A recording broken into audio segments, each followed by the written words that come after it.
Bonjour, mon nom est Marit Van Engen. Je suis néerlandaise et conseillère en production porcine. Dans cette vidéo, je vais vous montrer l'intérêt des animaux isolés et ce qu'ils peuvent nous montrer. Les animaux isolés nous aident à déceler les problèmes précocement. Mais comment ?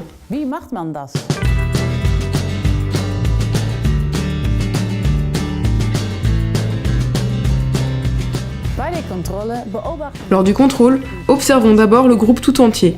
Comment les porcs sont-ils couchés? Sont-ils actifs? Puis observons si certains individus se distinguent du reste du groupe. Ce sont nos animaux isolés.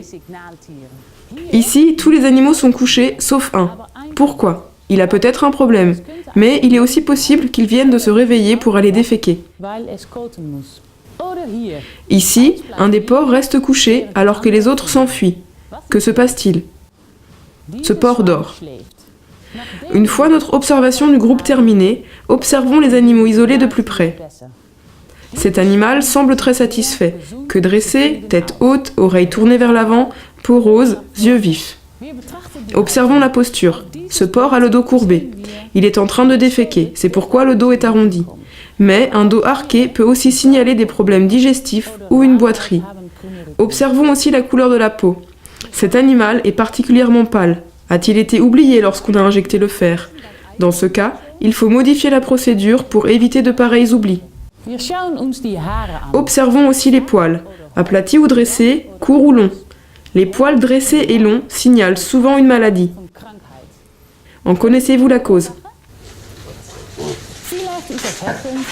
Le halètement de ce porc peut signaler un problème respiratoire ou autre chose, de la fièvre, des combats pour l'établissement de la hiérarchie.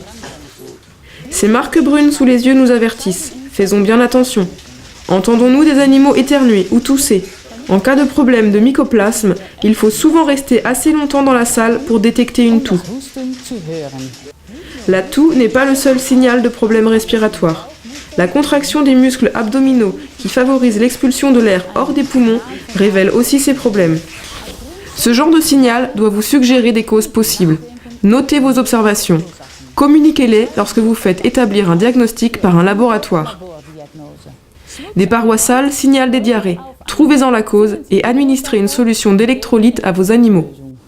Ces porcs sont sales. Ils se sont couchés dans leurs excréments ou dans la mangeoire pour humidifier leur peau et se rafraîchir, car les porcs ne peuvent pas transpirer.